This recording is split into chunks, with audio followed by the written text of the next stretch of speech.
Hey everyone, Assalamualaikum. I'm Aziz Bali and welcome back to another exciting and inspiring episode today. We are honored to have a very special guest with us, Dr. Tamar. Is listens clinical and with years of experiences helping children, teen adults, and families. She specialized in ADHD, Tamar, and PTCS, Deplorer Discord, and Depression's theory printing and Felicity Aspirants. Thank you so much, Dr. Tamar, for joining us today. And we are really excited to learn from your knowledge and experiences. So, without any wasting time, let's go and start with our interview with you. First of all, hello, ma'am. How are you? Good. How are you? I'm also doing great. So, can you please introduce yourself to my audience? Hi, I'm Dr. Tamar Strambrand. I live in Rockland County, New York, which is about 36 miles north of New York City. I'm a licensed clinical psychologist in New York. I have my own private practice, and I'm actually pursuing licensure now in Florida. Oh, thank you so much, ma'am, for your nice introduction. So, please tell me what inspired you to become a clinical philologist.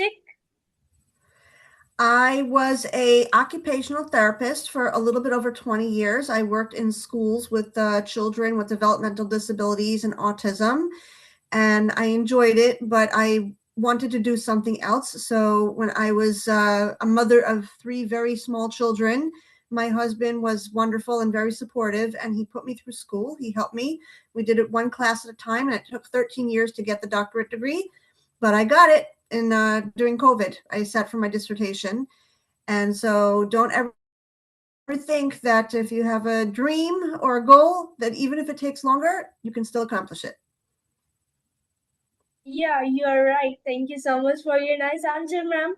So, how did your journey begin and as an optical aspect? For as an occupational therapist. Yeah. Okay. So here in America, when you finish high school, you're expected to go straight to college, although that's starting to change now. Now people work after high school and try to give themselves more time to figure themselves out. But when I was a child or a teenager, you went straight to college, and I was going to go into medicine, and I didn't like it. It took after about a year of taking courses towards medicine, I realized it wasn't going to be for me. So it was actually the wisdom of my mother. My mother saw that I really loved working with children with special needs, and she recommended occupational therapy. And back then, you could get just a bachelor's degree in 4 years. Now you have to go for a doctorate. So I'm grateful that I didn't have to go for a doctorate in it. So I transferred into a occupational therapy program, and at the age of 21, I had a degree. I was able to get a very, very good job, good paying job, and I did it for 20 years. Oh, okay. So, your answer is very good. Excellent. So, could you please tell me what lessons did you learn from working in school for over 20 years? Lessons. Yeah. I learned, first of all, to be very, very grateful when you don't have a disability. I think we take it for granted when we're quote unquote normal and healthy. You have a normal, healthy thinking mind. You are able to make choices for yourself. You have your physical abilities intact, because I did work with children who were in wheelchairs and never able to learn to walk, as well as autistic children. So it taught me to be very, very grateful for things that are seem very, very basic, but you don't always have them. You never know. People get sick. People, God forbid, get into accidents, and then they become disabled, and they depend on others, and there are things that they were able to do once and they can't do. So it taught me to be very, very grateful, and it also taught me to be compassionate and kind, and to be patient. Okay. Nice answer. So, ma'am, can you please tell me what does a whole person approach mean to you? A whole person approach means Yeah. looking at a whole person. You're not looking at a body part. You're not looking at one aspect of the person. The person has a history before they met you, and you have to find out about who they were before they met you. And your job is to find out what area or areas that you have have some expertise or special skills in that you can help them set goals with your special skills and expertise to improve upon. Oh, that's really great. So, why is building trust so important in therapy, and how do you help clients feel safe during therapy sessions? So I'm a healthcare practitioner. I'm not a writer. I'm not a news reporter. I'm not a truck driver. I'm working with souls. People are bodies with souls inside of them. They have feelings, they have thoughts, they have opinions, and they have dignity.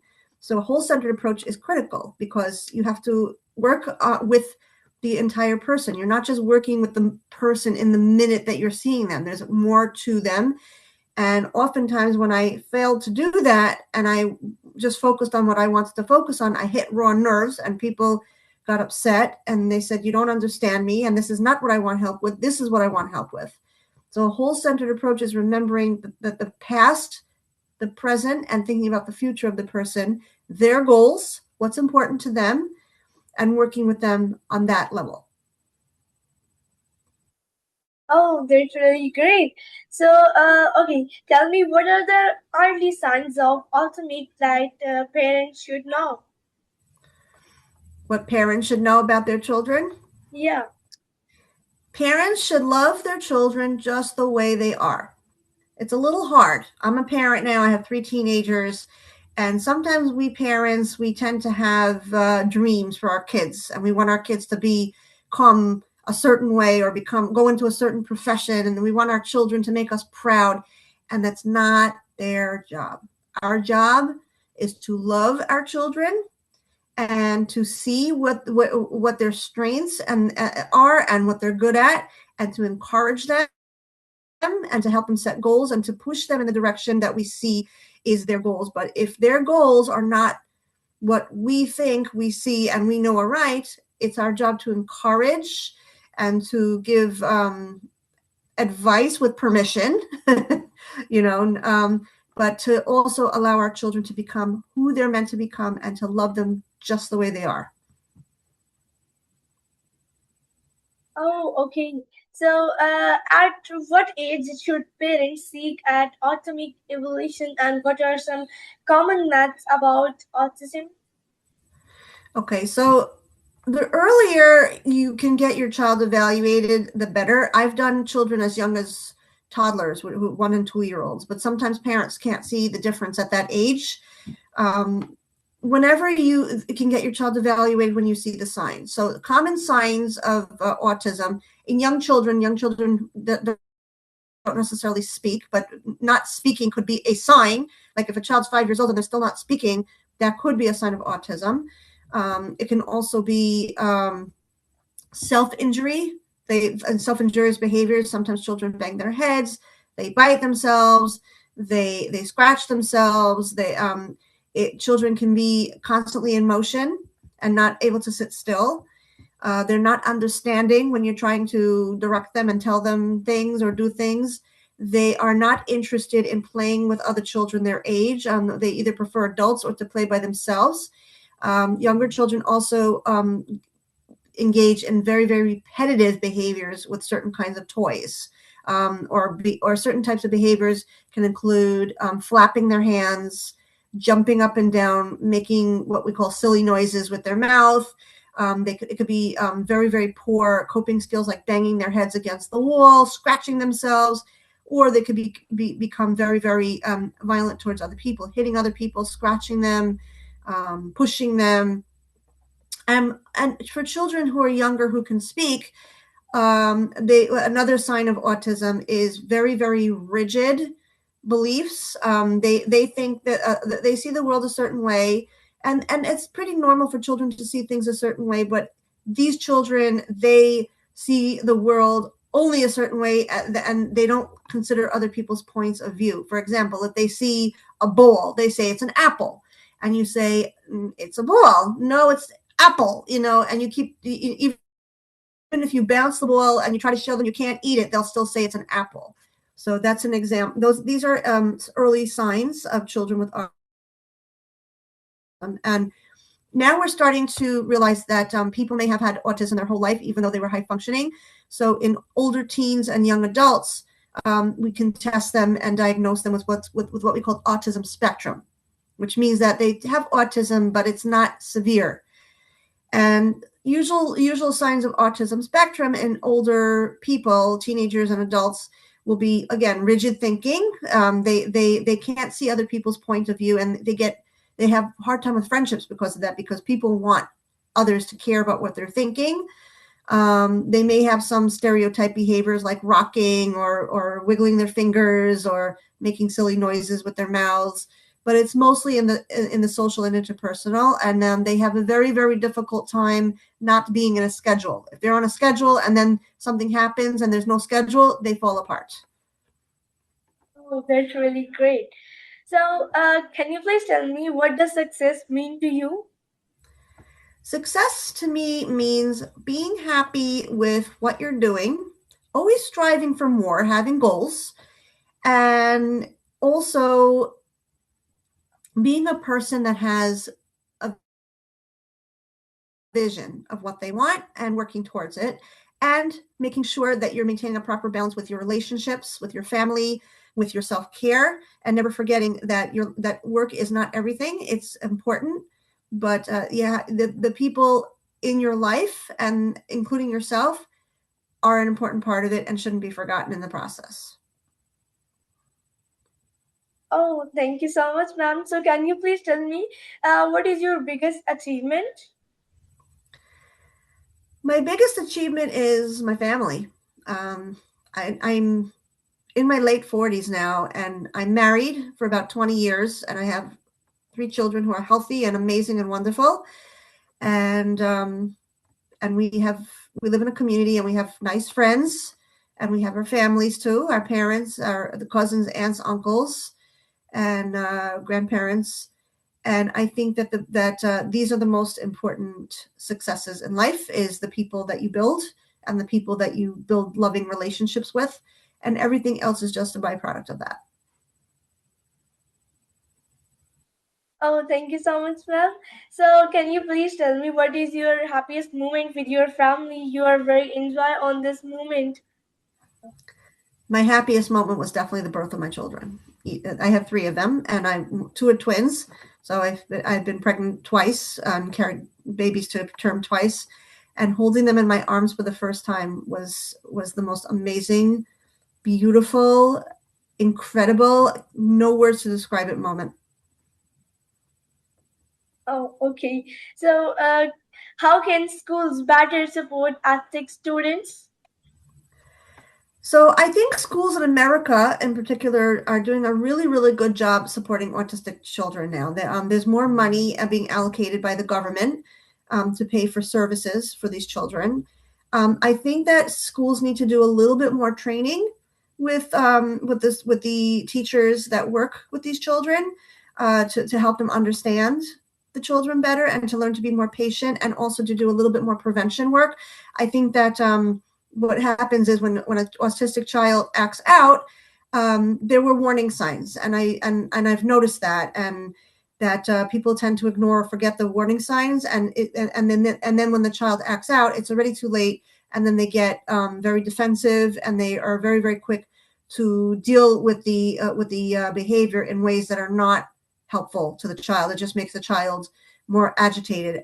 Our goal is to teach the children how to have good emotion regulation, the ability to control themselves, and to give them skills how to do that. But if we adults are not trained and we don't know how to look at the warning signs and teach ourselves how to have emotion regulation in front of the kids, how can we expect the kids to be able to control themselves?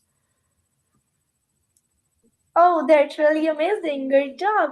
Your answer is very good, ma'am. So, can you please tell me what are the biggest challenges children with ADHD face? Okay, so children with ADHD usually are much higher functioning than children with autism, but sometimes kids with autism who are high functioning also have ADHD.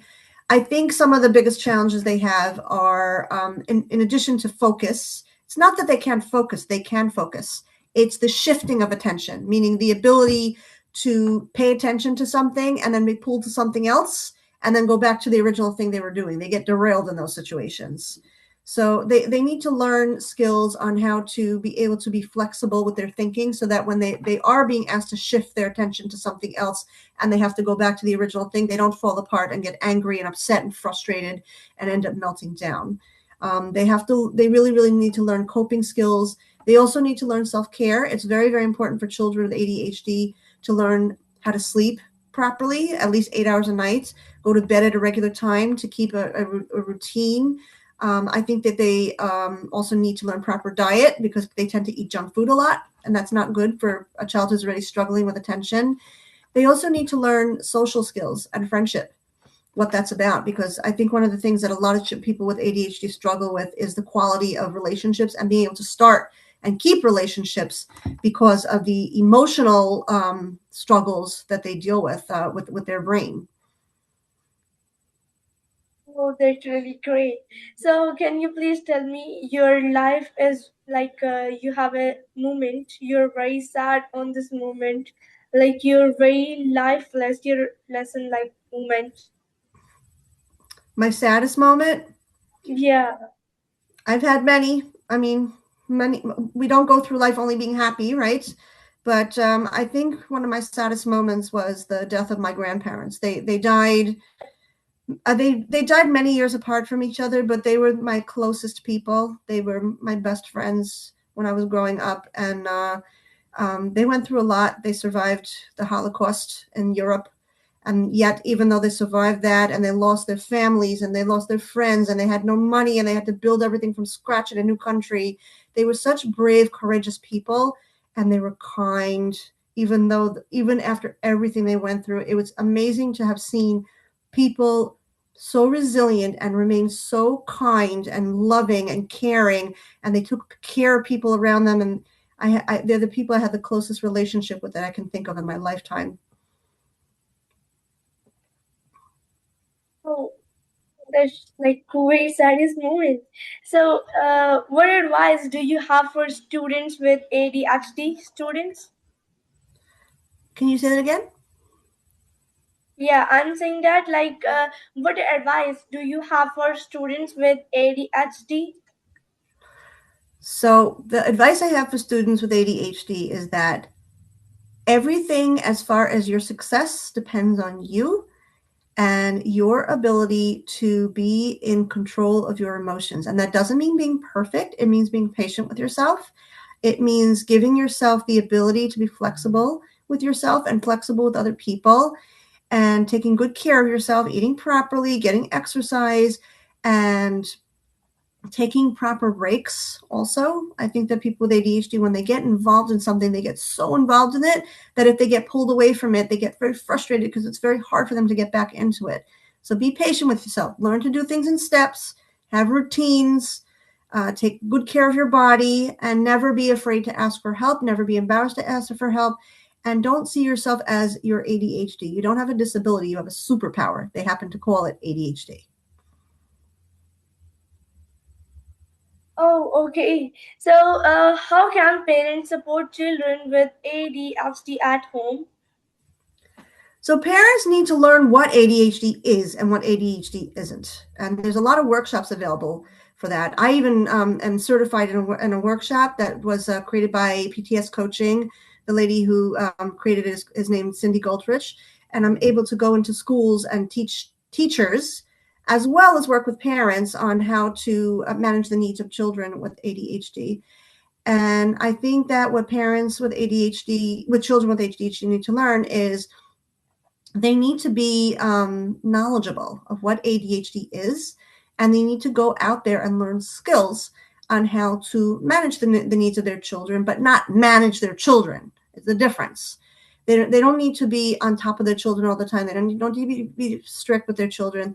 They just have to have skills and a structure and a framework for helping their facilitate and teach their children to be more organized, to be better at managing their emotions and expressing themselves, and also to make sure that their children have really, really good solid routines in their lives, getting enough sleep. Children with ADHD need more sleep than the child that doesn't have ADHD, making sure they're eating quality nutritious food, helping facilitate social interactions and relationships and opportunities for friendships, and having not giving them too much time on the TV. That's really important. It's not good for kids with ADHD to spend too much time on electronics. But the most important thing is having a loving, trusting, caring, close bond with their children.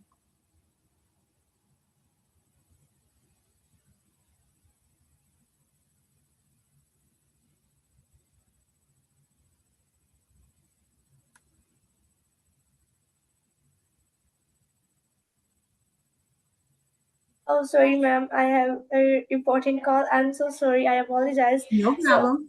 oh, thank you. So, okay. So, tell me, what are the most common causes of depression today? I think the most common causes of depression today are a lack of feeling a sense of belonging and knowing what one wants to do with one's life. That's what I think. I think that social media tends to have a very, very strong influence on our opinions and our values. And I'm not necessarily a proponent of a lot of the values and ideas that are on social media. And I think that people need to turn off their computers and their phones and spend more time with the people in their community. Find volunteer activities, work activities, or even just extracurricular activities that they enjoy, and have a very, very strong network of friendships that are meaningful to them, as well as a balanced schedule of things that they enjoy doing. And they also need to take better care of themselves. I think that when I was growing up, there was a stronger sense of community. We didn't have email, we didn't have iPhones, we didn't have internet, we didn't have all the ideas that kids are exposed to so early today. And I think that we need to go back to that. We need to go back to a time where there was more time spent doing the simple things in life, going on bicycle rides with your friends until dusk, taking trips to the beach as a family, reading a good book, and once I think community becomes a stronger um, presence in people's lives, I think, and people will feel more of a sense of purpose and belonging. And I think that the depression aspect will tend to go away on its own. Oh, okay. Thank you so much, ma'am, for your nice answer. So, tell me, what are healthy ways to cope with depression? So, obviously, one is medication. And in some instances, medication is very, very important, because if the person is severely depressed and they're having suicidal thoughts, and medication could bring that down, then it's important for them to be on medication. But they also need other skills. They need to take classes in how to cope and manage with difficult thoughts and feelings. There's something called dialectical behavioral therapy, which is really, really great. There's cognitive behavioral therapy classes. Um, Working with a good therapist is important. And I also think that they need to create goals for themselves, and achievable goals, not big goals that are very, very difficult to achieve and have too many steps. Very, very small steps, and work towards achieving those goals, and and also make sure that they have a very, very strong social support network. So for some people, that might be hospitalization. Maybe hospitalization might be what they need to help them gain all the resources they need to achieve those goals. And for other people, it can be working with a therapist in the community, and definitely including the family in the process. Oh, okay. Thank you so much. So, okay. So, ma'am, our interview time is ended. So, can you please give me last advice to for beginner and for students and for my audience? My words of advice to everybody is: find out who you are, discover who you are, create goals for yourself, work towards those goals, and become who you're meant to be, and make sure that you have a very, very strong support network behind you, because no person that's a successful person is created on their own. A successful person has a very, very strong rooted network of good people, and community, and experiences in their lives. So make sure that you live your life fully with all of those tools in your toolkit.